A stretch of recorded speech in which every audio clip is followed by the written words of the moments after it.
Hey brother, Stuart Matola, men's relationship coach here. I hope you're having a great day. And in this video, I'm going to talk to you about one thing most guys do that sabotages their sex life, and one thing that you can do that can help you get out of a sexless marriage. So maybe you're having an experience where that access point to sex with your wife or partner is shut down, and you don't know how to open up that part of your relationship. I'm going to talk about that. But up front, if your partner has issues that are medical or related to menopause, this may not be relevant. So you decide. But the one thing that I see guys do time and time again in 15 years of coaching men in relationship when it comes to sex is they treat sex like a thing that she has to do, or a thing that she should want to do. And if she doesn't want to do it, he takes it on as his failure. Like, there must be something wrong with me.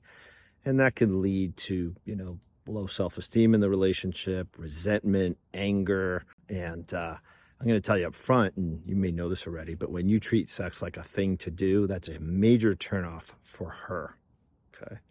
It actually shuts her down sexually. For her, and again, in a long-term relationship or marriage, sex exists on a continuum as a mirror to the quality and the closeness of the relationship. Okay. Now, a lot of times I hear guys say, well, back in the early days when we first met, and they want to return to the honeymoon phase, to the time of fireworks when there was so much passion and sex happening. But what they don't realize is that you're trying to return to an adolescent phase. Okay. Just to use the metaphor, a guy wants to return to the minor leagues. But when you've been married for a while or in a relationship for a long time, you're now playing in the major leagues. You're playing in that place where you really gotta put some energy, time, and investment, which is how life works, because things that you're serious about, you'll put hard work into. And the difference between fantasy and reality is hard work. So a lot of guys just return to the fantasy zone of, well, I want it to be how it was back in the day, when sex was easy. And he thinks that he was treating it as a thing to do because, it just happened.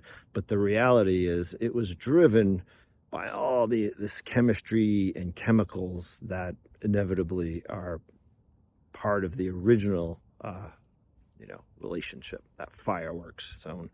So once you get into the major leagues, now it's time to understand that sex exists on a continuum as a mirror of the quality of the relationship. And there's a pretty good chance you don't want to look at that. You don't want to look at that mirror, because it just might reflect a lot of bad news back at you. Yes, we don't feel close. No, we don't go on dates anymore. No, we don't connect as much as we once did. And the guy realizes it's a much bigger thing. And he's like, yeah, I just want sex. So then what happens, and I see often, and you decide if this is happening for you, he goes into a place, well, if I do A, B, and C, maybe she'll do D, which is sex. So if I am more attentive and really hold space to listen to her, or if I keep the house clean and I help fulfill her needs, then maybe she'll fulfill my sexual needs. Same damn thing. You're treating it as a thing to do. Okay. It's a transactional consciousness. I want to bring you into relational consciousness, knowing that sex needs to serve a bigger function in a long-term relationship or marriage. And that's that function of closeness, of intimacy, of a sense of union. And the best way to do that has nothing to do with sex. And it just means spending more meaningful time together, taking 45 minutes once a week, speaking heart to heart, listening to each other deeply, not trying to solve each other's problems, but being witness to each other. It could be as simple as, like, I see you're struggling with the kids. I don't have to fix it. I don't have to make it my problem. I just see her and I love her through my ears. Okay. And I'm working on a place where that energizes me too, where I'm being seen as well and heard. And I start to experience this intimacy with my wife or partner. And yes, I may have it in the back of my mind that I still want sex and I may be feeling horny, but I experience that continuum of energy within myself, which means, horniness is just an energy, and you can work with that instead of expecting somebody else, your wife or partner, to do something to fix that for you.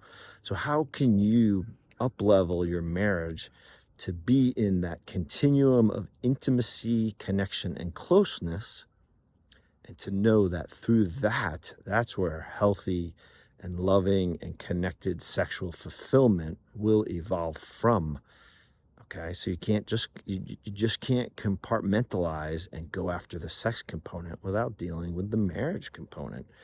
And that's a huge part of the work that I do with men. And if you have thoughts or comments or questions about that, please put it in the comment section below. I'd love to hear from you and be in that dialogue, because I'm trying to keep this short, so there's only so much I can say.